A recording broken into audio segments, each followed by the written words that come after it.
आप सभी को जय माता की। हमारे चैनल में आप सभी का एक बार पुनः स्वागत है। सबसे पहले 2 गज की दूरी, मास्क है जरूरी, इस बात का अवश्य पालन करें और अपने हाथों को बार बार धुलते रहें। सैनिटाइजर का प्रयोग अवश्य करें। अब आते हैं आज की चर्चा पे। आज के चर्चा का विषय है जन्म कुंडली में गुरु चांडाल योग। गुरु चांडाल योग के विषय में भी भांति भांति की भ्रांतियां एवं चर्चाएं होती हैं। जैसे मंगला मांगलिक योग में भी भ्रांतियां और वास्तविकता अलग अलग चीजें हैं। अब वास्तविकता यह है कि गुरु चांडाल योग होता क्या है। तो इस विषय में आप समझ लीजिए, जब भी आपकी जन्म कुंडली में बृहस्पति के साथ में राहु बैठे हों तो गुरु राहु चांडाल योग होता है। कुछ विद्वानों के मत में राहु और गुरु की आपस में दृष्टि होना भी चांडाल योग माना जाता है, लेकिन ऐसा बहुत कम विद्वानों का मत है, यानी ये सर्वमान्य नहीं है। कुछ विद्वान तो गुरु के साथ में केतु की युति को भी चांडाल योग में मानते हैं, लेकिन ये भी सर्वमान्य चीज नहीं है। इतना ही नहीं, कुछ विद्वान तो प्रत्येक ग्रहों के राहु और केतु के साथ युति को उस ग्रह के नाम के साथ ही चांडाल योग मान लेते हैं, लेकिन यह भी सर्वविदित नहीं है। अब आप ये मान के चलिए या इसको विस्तार से समझिए कि राहु चांडाल योग का प्रभाव कब होता है। क्या सिर्फ नकारात्मक ही होता है या सकारात्मक भी होता है? तो सबसे पहले ये बात मान के चलिए कि सिर्फ सोशल मीडिया या लैपटॉप या कंप्यूटर के अपने स्वयं के ज्ञान से आप सिर्फ चांडाल योग देखकर भ्रमित न हो। चांडाल योग के जितने नकारात्मक नुकसान हैं उतने ही सकारात्मक फायदे भी हैं। बस ये है कि बाकी ग्रहों की स्थिति क्या है या बृहस्पति की स्थिति क्या है। एक बात अच्छे समझ लीजिए, चांडाल योग तभी प्रभावी होता है जब बृहस्पति खराब स्थिति में होते हैं, यानी बृहस्पति नीच राशिगत हों या षष्ठ, अष्टम या द्वादश भाव में बैठे हों, जिनसे उनका प्रभाव बहुत ही कमजोर हो जाता है।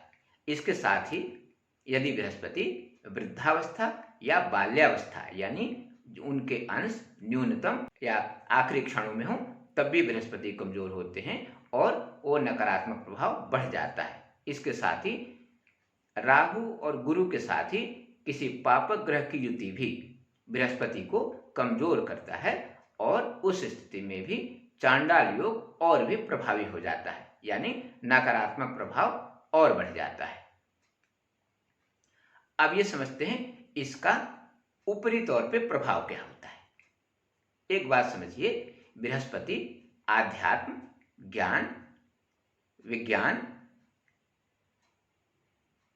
या आपकी विद्वत्ता, आपकी बुद्धि, आपके माता पिता के संबंधों को, खासकर आपके पिता और पुत्र के संबंधों को, इनको, साथ ही सामाजिकता या बुजुर्गों का सम्मान, ये सबके प्रति जागरूक रखने वाले ग्रह हैं। और राहु इसके एकदम उल्टे, यानी आलसी, दंभी, झूठ बोलने वाला, जुआ, नशा या भ्रष्टाचार, उग्रता, यानी लगभग सारे नकारात्मक चीजों का प्रतिनिधित्व करते हैं। तो जब भी सकारात्मक ग्रह कमजोर होंगे और नकारात्मकता का प्रभाव बढ़ेगा तो आपकी मनोवृत्ति भी खराब होगी। और यह मान के चलिए, यदि राहु ज्यादा ही मजबूत है तो आप अपने से बुजुर्गों का सम्मान बिल्कुल नहीं करेंगे, आप आलसी हो सकते हैं, आप चरित्रवान आपका बने रहना मुश्किल होता है।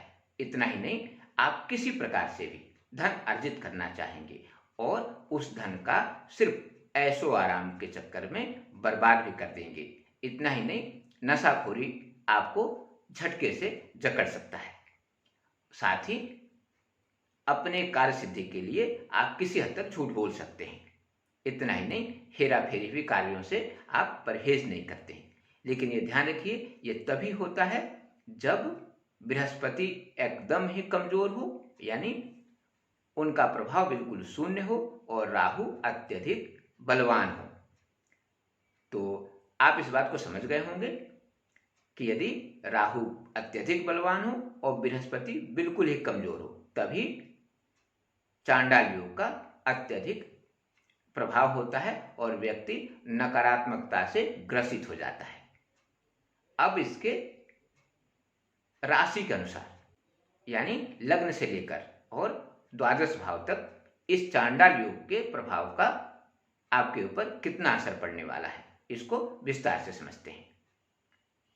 इसको विस्तार से समझने के पहले एक बात और समझ लीजिए कि यदि आपका बृहस्पति बलवान हो, यानी उच्च राशि के हो, केंद्र या त्रिकोण में हो, मित्र राशिगत हो, मूल त्रिकोण में हो, या युवावस्था और प्रौढ़ावस्था में हो, तो वो व्यक्ति नकारात्मकता के जगह उच्च कोटि का चरित्रवान, माता पिता के यश को बढ़ाने वाला, धार्मिक और गुप्त विद्याओं का ज्ञाता, यानी आध्यात्मिकता का उच्च कोटि का ज्ञाता, उच्च कोटि का आस्तिक, इसके साथ ही राजनीति में उच्च पद को प्राप्त करने वाला, और नौकरी में तो ये मान के चलिए कि मनचाहा पद प्राप्त होता है।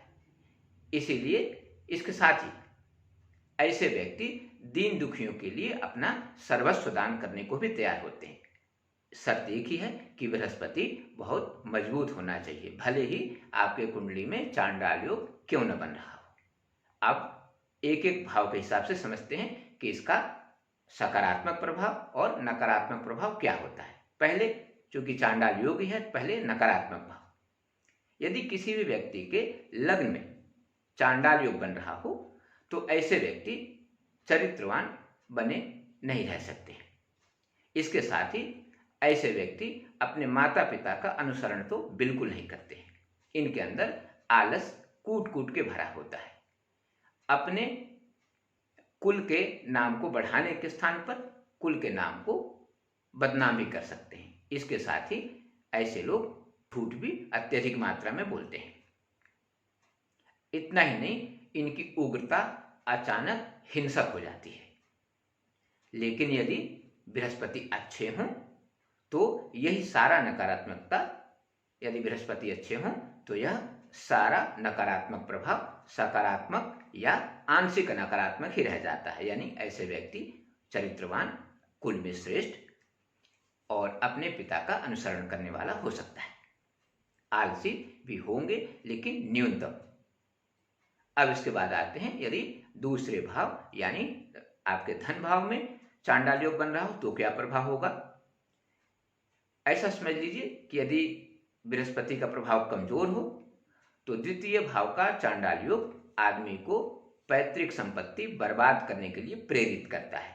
ऐसे लोग अपने कुटुंबियों से, बंधु बांधवों से कटे हुए रहते हैं, यानी इनको अपने समाज और परिवार से कोई मतलब नहीं होता है, और कुटुंबियों के चहेता तो बिल्कुल नहीं होते। और ऐसे व्यक्तियों को नेत्र विकार यानी आंखों की समस्या तो अवश्य ही होती है। और यदि यही सकारात्मक फल मिले यानी बृहस्पति अच्छा हो तो ऐसे व्यक्ति पैतृक संपत्ति को बढ़ाते तो हैं ही हैं, साथ ही संपूर्ण परिवार के लिए हमेशा सहायता के लिए तत्पर रहते हैं, और इनकी नजरें अति तीक्ष्ण होती हैं। और ऐसे लोग पारदर्शी स्वभाव के होने के साथ ही इनकी छठी इंद्रिय भी जागृत होती है, जिससे इनको प्रत्येक अच्छे और बुरे कर्म का पूर्वाभास भी हो जाता है। इसके साथ आते हैं तीसरे भाव के चांडाल योग का क्या प्रभाव होता है। यदि तीसरे भाव में चांडाल योग नकारात्मक स्वरूप में हो यानी बृहस्पति कमजोर हो तो ऐसे व्यक्ति बंधु बांधवों में विशेषकर भाई बहनों से विहीन होते हैं या उनसे इनका व्यवहार बहुत ही खराब होता है। ऐसे लोग कुख्यात होते हैं, विख्यात होने की जगह कुख्यात होते हैं, यानी गलत कार्यों के कारण जाने जाते हैं और सर्वत्र सिर्फ अपमानित होते हैं, या ऐसे लोगों को पीठ पीछे बहुत ही गालियां पड़ती हैं। और यदि बृहस्पति की स्थिति मजबूत हो तो ये सब सकारात्मकता में बदल जाता है, यानी ऐसे लोग भाई बहनों से परिपूर्ण, यशस्वी, सर्वत्र यश विजय प्राप्त करने वाले और कुख्यात की जगह सुविख्यात होते हैं और बहुत सम्मान पाते हैं। अब आते हैं चौथे स्थान पे, यदि चांडाल योग हो तो क्या प्रभाव होता है। चौथे भाव का चांडाल योग आपको यदि नकारात्मक है तो बुद्धिहीन, मंद बुद्धि, या ऐसा बोल सकते हैं कि दुर्बुद्धि से ग्रसित कर देता है। इसके साथ ही ऐसे लोग भूमि, भवन, वाहन आदि से विहीन होते हैं। माता के तो ऐसे लोग बिल्कुल भी चहेते नहीं होते हैं और ससुराल पक्ष से इनका 36 का आंकड़ा होता है और इनके परिवार से तो इनको बिल्कुल मतलब नहीं होता है और हृदय पत्थर के सरीखा कठोर होता है, यानी हृदय विहीन लोग होते हैं। ऐसे लोगों को हृदय रोग होने की संभावना भी बनी रहती है। किंतु यदि बृहस्पति अच्छे हों तो यह सारा नकारात्मक प्रभाव सकारात्मकता, यानी ऐसे लोग अत्यधिक बुद्धिमान, माता के परम भक्त, भूमि, भवन, वाहन, नौकर आदि से संपन्न, यानी नौकर चाकर का सुख इनको स्थायी रूप से मिलता है। सुहृदय, यानी दूसरे के दुख को देख के तुरंत द्रवित हो जाते हैं और परिवार को साथ देने के लिए किसी हद तक जा सकते हैं, अपना सब कुछ गंवा सकते हैं, लेकिन परिवार का साथ नहीं छोड़ते। अब आते हैं पंचम भाव का चांडाल योग क्या प्रभाव डालता है। ये ध्यान रखिए, लग्न, पंचम और नवम, ये 3 भाव ऐसे होते हैं, यदि यहाँ पे चांडाल योग बने और बृहस्पति की स्थिति कमजोर हो गई तो आपको कुछ ज्यादा ही कष्ट होता है। किंतु यदि बृहस्पति की स्थिति इन स्थितियों में अच्छी है तो नकारात्मक प्रभाव बहुत ही न्यूनतम होता है। किंतु लग्न, पंचम और नवम में चांडाल योग यदि है तो ये पूर्णतः समाप्त नहीं हो सकता है, भले ही बृहस्पति की स्थिति कितनी ही उच्च कोटि की क्यों न हो। तो अब आते हैं पंचम भाव के चांडाल योग के प्रभाव पर। एक बात समझ लीजिए, यदि पंचम भाव में चांडाल योग है तो ऐसे व्यक्ति यदि पीएचडी भी हैं तब भी मान के चलिए उनको माध्यमिक शिक्षा में कुछ न कुछ बाधा तो अवश्य है, भले ही वो स्वास्थ्य जनित कारणों से हो या प्राकृतिक कारणों से। यदि उच्च के बृहस्पति हों और पंचम भाव में बैठे हों तो शायद ये हो सकता है कि माध्यमिक शिक्षा थोड़ी कमजोर हो, भले आदमी फेल ना हुआ हो, लेकिन यदि बृहस्पति कमजोर हैं तो मान के चलिए माध्यमिक शिक्षा 101% बाधित है। बहुत ही चमत्कारिक रूप से भले ही ना हो किंतु अवश्य बाधित होती है। इसके साथ ही उच्च शिक्षा में आदमी तकनीकी शिक्षा को पकड़ता है, मेडिकल या प्रशासनिक सेवा में जाने के आसार बहुत कम हो जाते हैं और ऐसे व्यक्ति सद्मार्गगामी तो बिल्कुल नहीं होते हैं। ऐसे लोगों को दुर्मार्ग ही ज्यादा पसंद आता है और साथ ही ऐसे लोगों को संतान बाधा ना हो, ये भी एक चमत्कार ही है। और यदि बृहस्पति की स्थिति अच्छी है तो माध्यमिक शिक्षा में बहुत अल्प बाधा, इसके साथ ही शिक्षा में माध्यमिक शिक्षा के बाद में उच्च कोटि की शिक्षा और संतान सुख में कोई विशेष बाधा नहीं, और बाकी भी ऐसे आदमी सद्मार्गगामी अवश्य बन जाते हैं, नास्तिक तो बिल्कुल नहीं होते। इसके बाद आते हैं छठे भाव के चांडाल योग पे। यदि छठे भाव में बृहस्पति की कमजोर स्थिति वाली चांडाल योग हो तो आपके शत्रुओं की संख्या अचानक बढ़ जाती है और ऐसे लोगों को लीवर और किडनी जैसे रोगों की समस्या भी होने की संभावना रहती है। मामा पक्ष से ऐसे लोगों के व्यवहार अच्छे नहीं होते हैं।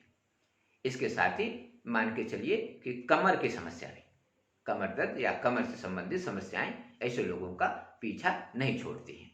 लेकिन यदि बृहस्पति बहुत ही मजबूत हो, वैसे सामान्य तौर पर एक बात जान लीजिए, यदि छठे भाव का राहु हो तो रिपुहंता, अरिष्टहंता, अनिष्टहंता, ऋणहंता आदि योग बनाता है, जो एक सकारात्मक पक्ष है। किंतु बृहस्पति की छठे भाव में स्थिति बृहस्पति को बहुत कमजोर कर देती है और ये चांडाल योग में परिवर्तित होने के कारण राहु की नकारात्मकता बढ़ जाती है। अन्यथा सामान्यतः छठे भाव का राहु हमेशा ही उत्तम फलदायी होता है। अब आपके सप्तम भाव की चर्चा करते हैं। यदि सप्तम भाव में चांडाल योग हो और राहु प्रभावशाली हो और बृहस्पति कमजोर हो तो मान के चलिए आपका दाम्पत्य जीवन कहीं ना कहीं बाधित है। विवाह अवश्य ही विलंब से होता है। इतना ही नहीं, जीवन साथी से दुर्व्यवहार या अच्छे व्यवहार की उम्मीद आप नहीं कर सकते हैं। अक्सर दुर्व्यवहार आपके साथ हो सकता है। और यदि आपका बृहस्पति अच्छा हो तो आपका विवाह अत्यधिक विलंब नहीं होगा और लगभग सामान्य दाम्पत्य जीवन रहेगा। एक बात विशेष ध्यान देने वाली है, यदि किसी महिला की कुंडली में सप्तम भाव पे चांडाल योग हो तो उसको थोड़ी सी परेशानी अधिक होती है। इसके बाद आते हैं अष्टम भाव के चांडाल योग पे। अष्टम भाव का चांडाल योग यदि दुष्प्रभावकारी है तो बार बार दुर्घटनाएं होने की संभावना बनी रहती है। ऐसे लोगों को अनावश्यक रूप से बड़े ऑपरेशन करवाने पड़ते हैं। बाद में पता चलता है कि बिना ऑपरेशन के भी ठीक हो सकता था। इतना ही नहीं, ऐसे लोगों को अपंगता यानी चोट के कारण हो चाहे अन्य कारणों से हो, अपंगता की संभावना थोड़ी ज्यादा रहती है। पत्नी और ससुराल पक्ष से ऐसे लोगों के व्यवहार अक्सर नकारात्मक बने रहते हैं।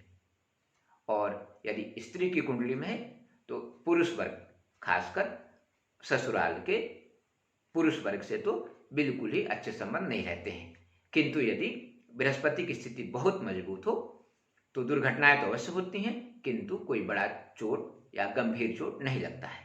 इसके साथ ही आपको बड़े रोग भी हो सकते हैं, लेकिन आपको उससे कोई दुखद परिणाम नहीं मिलेगा।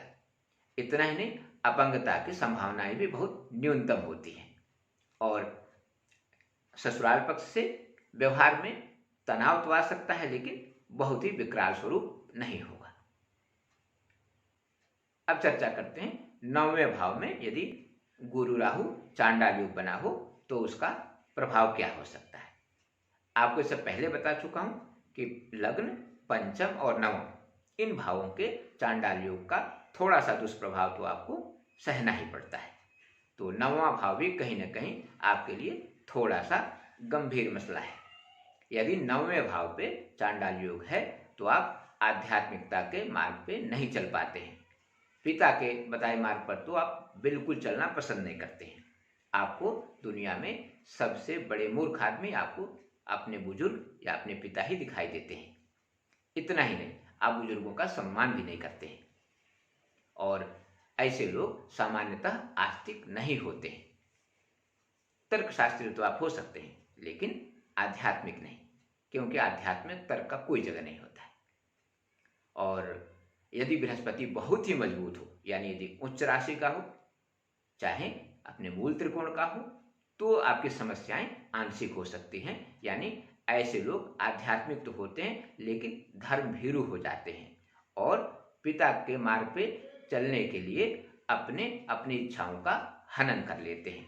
इतना ही नहीं, अपने घर को छोड़कर बाहर के बुजुर्गों का सम्मान अवश्य करते हैं, किंतु अपने घर के बुजुर्गों का सम्मान आप तब भी नहीं कर पाते, क्योंकि नौवें स्थान के बृहस्पति का चांडाल योग से ग्रसित होना कहीं ना कहीं कष्टकारक तो है ही है। इसके बाद आते हैं 10वें स्थान के चांडाल योग पर। 10वें स्थान का चांडाल योग यदि बृहस्पति की कमजोर स्थिति के कारण हो तो मान के चलिए आजीविकोपार्जन के लिए आपको अक्सर संघर्ष करना पड़ेगा। आप ही नहीं, आपके पूर्वज भी संघर्ष करते आए हैं, यह इसका स्पष्ट प्रमाण है। उच्च पदों की प्राप्ति में, प्रमोशन होने में या प्रतिष्ठा पाने में भी आपको समस्या जाती है।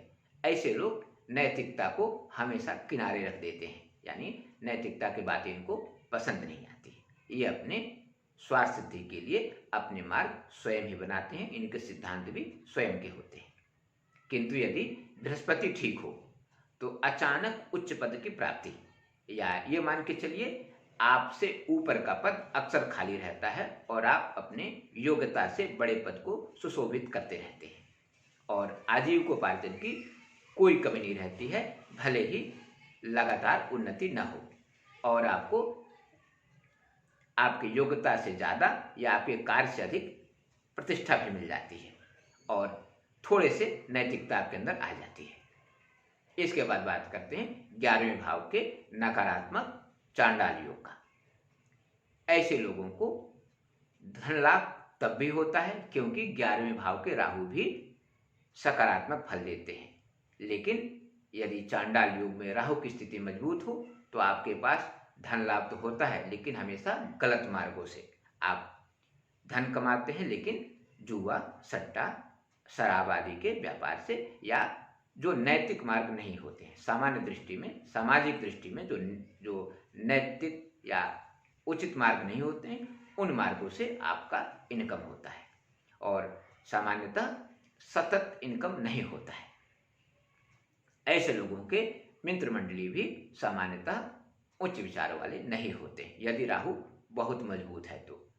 इसके साथ ही भ्रातृ सुख तो अवश्य बाधित होता है, और यदि यही स्थिति बृहस्पति को थोड़ा मजबूत बना रही हो, यानी बृहस्पति के उच्च के हों या अच्छे डिग्री में हों, तो यह नकारात्मकता थोड़ा सा कम हो जाएगा, यानी आप धन का अर्जन किसी भी प्रकार से जाकर तो करेंगे, लेकिन किसी का हनन करके नहीं या बहुत ही गलत मार्गों से नहीं, थोड़े से उचित मार्ग होंगे, तब भी आप थोड़े से अनैतिकता का रास्ता तो अपनाते ही हैं। इसके बाद आते हैं 12वें भाव पे। यदि 12वें भाव का चांडाल योग हो और नकारात्मक हो तो ऐसा आदमी हमेशा ही गलत मार्गों पे पैसा खर्च करता है और ऐसे आदमी के पास बचत शून्य होती है। ऐसा मान के चलिए आमदनी 98 और खर्चा रुपया, वो भी सिर्फ अपने ऐशो आराम या अपने भौतिकता के साधनों पे। ऐसे लोग सामान्यतः मद्यपान शादी का उपयोग या इन्हीं मार्गों में अत्यधिक पैसा बर्बाद करते हैं। और यदि आपका बृहस्पति बहुत ही सकारात्मक हो तो ऐसे लोग बुजुर्गों के सेवा में धन खर्च करते हैं। ऐसे लोग अक्सर अनाथाश्रम या वृद्धाश्रम ऐसे जगहों पे दान भी देते हैं, लेकिन हमेशा मान सम्मान पाने के लिए, धार्मिक भावना के साथ बिल्कुल नहीं। इतना ही नहीं, आप अपने पूर्वजों के नाम पर भी कोई अच्छा काम कर सकते हैं, लेकिन उसमें भी लक्ष्य सिर्फ नाम होता है, आध्यात्मिकता शून्य होती है। अब इसके साथ ही आते हैं कि यदि चांडाल योग है तो इसके लिए न्यूनतम उपाय या सूक्ष्म उपाय क्या किए जा सकते हैं। इतना ध्यान रखिए, जैसे आपको पहले बता चुका हूं कि चांडाल योग का प्रभाव तभी होता है जब बृहस्पति कमजोर होते हैं, यानी चांडाल योग के दोष को समाप्त करने के लिए आपको सिर्फ और सिर्फ बृहस्पति को मजबूत करने की आवश्यकता है, राहु को तो बिल्कुल नहीं। तो बृहस्पति को मजबूत करने का सबसे अच्छा उपाय यह है कि आप केसर और हल्दी इसका प्रतिदिन चंदन लगाएं। इसकी शुरुआत आपको हमेशा बृहस्पतिवार से ही करनी चाहिए।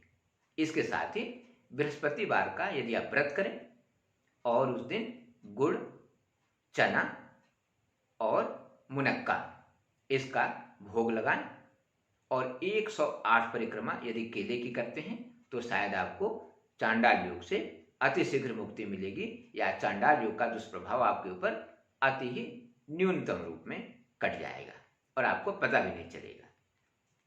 थोड़े से और हटके उपाय की बात करते हैं। बटुक भैरव एक स्तोत्र होता है, आपको इसकी किताबें कहीं मिल सकती हैं। बटुक भैरव स्तोत्र का पाठ या सामान्य भैरव स्तोत्र का पाठ करना भी कहीं न कहीं राहु को मजबूत नहीं करता, उसको प्रसन्न कर देता है, जिससे उसकी नकारात्मकता कम होती है। इसके साथ ही आप श्री विष्णु सहस्त्रनाम, विष्णु सहस्त्र का नाम या गजेंद्र मोक्ष, ये दोनों चीजें हर जगह उपलब्ध हैं। इन दोनों में से जो आसान हो आप किसी का पाठ करें, कम से कम 41 दिन तक आपको अपने चांडाल योग से पूर्णतः मुक्ति मिल जाएगी।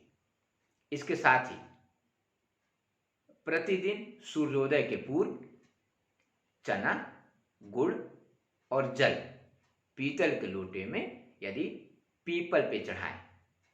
इसका मंत्र होगा ओम ब्रीम बृहस्पतये नमः। इस मंत्र के साथ यदि आप 45 दिन तक सूर्योदय के पूर्व, एक बार फिर से सुन लीजिए, पीतल के पात्र में चना,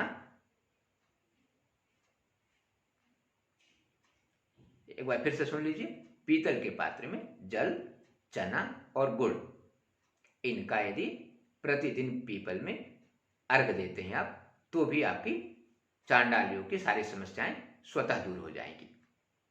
इसके बाद एक और उपाय कर सकते हैं। यदि ये सब चीजें करना आपको मुश्किल हो तो सोने या पीले धागे में सोने का चौकोर लॉकेट आप स्थायी रूप से गले में धारण कर सकते हैं। इसको भी गुरुवार को ही धारण करना है। और यदि इसको भी नहीं कर सके तो सिर्फ गुरुवार का व्रत करिए और प्रतिदिन छुहारा, रक्तचंदन, हल्दी और केसर, इसका एक साथ चंदन लगाएं। इससे भी आपके चांडाल योग का दुष्प्रभाव स्वतः ही खत्म हो जाएगा। वैसे भी आप पीले वस्त्रों का, पीले अन्न का, पीले फलों का उपयोग करें या इनका दान करें। ये ध्यान रखें कि यदि गुरुवार को केले का उपयोग न करें तो ज़्यादा अच्छा है, दान कर सकते हैं। ये सारे उपाय करते रहें तो आपके ऊपर से चांडाल योग का प्रभाव स्वतः ही समाप्त होगा। एक बात और ध्यान रखें, यदि आप अपने से बुजुर्गों की सेवा कर रहे हैं या अपने माता पिता की सेवा हृदय से कर रहे हैं, या जो आप जिनसे दीक्षित हैं, ऐसे जो गुरुजन हैं, यदि इनका सम्मान कर रहे हैं तो चांडाल योग का प्रभाव आपके ऊपर बहुत ही छोटे रूप में ही होगा, आपको बहुत ज़्यादा परेशान नहीं कर सकता है।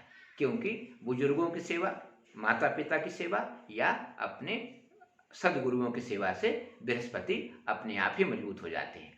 वैसे ही आप कुछ नहीं कर सके तो सिर्फ ओम ब्रीम बृहस्पतये नमः, इसका 5 माला जब 41 दिन तक करें, आपकी सारी समस्याओं का निदान हो जाएगा। अन्य भी बहुत सारे उपाय हैं और चांडाल योग पे और भी चर्चा करने के लिए बहुत सारे विषय हैं, किंतु आज के लिए इतना ही। फिर अगली वीडियो में आपको बताएंगे। इन उपायों को अवश्य करिए और अपने दिमाग से निकाल दीजिए कि चांडाल योग का हमेशा नकारात्मक प्रभाव होता है। मैंने आपको नकारात्मक और सकारात्मक दोनों प्रभाव बताए हैं, तो इन बताए गए उपायों को करके आप अपने नकारात्मक प्रभाव को भी सकारात्मक कर सकते हैं। और जहाँ पे चांडाल योग आपको हिंसक, उग्र, नास्तिक या आपको एक कुख्यात व्यक्ति बना सकता है, वैसे ही ये उपाय आपको विख्यात, धार्मिक, आस्तिक, सम्मानित और प्रतिष्ठित व्यक्ति भी बना सकता है। ये ध्यान रखिए, जिनके चांडाल योग का सकारात्मक प्रभाव मिलता है, ऐसे लोग विश्वविख्यात व्यापारी या विश्वविख्यात नेता भी बन सकते हैं। इसीलिए अच्छे भाव के साथ इन उपायों को करें और आप भी राजयोग को प्राप्त करें। धन्यवाद।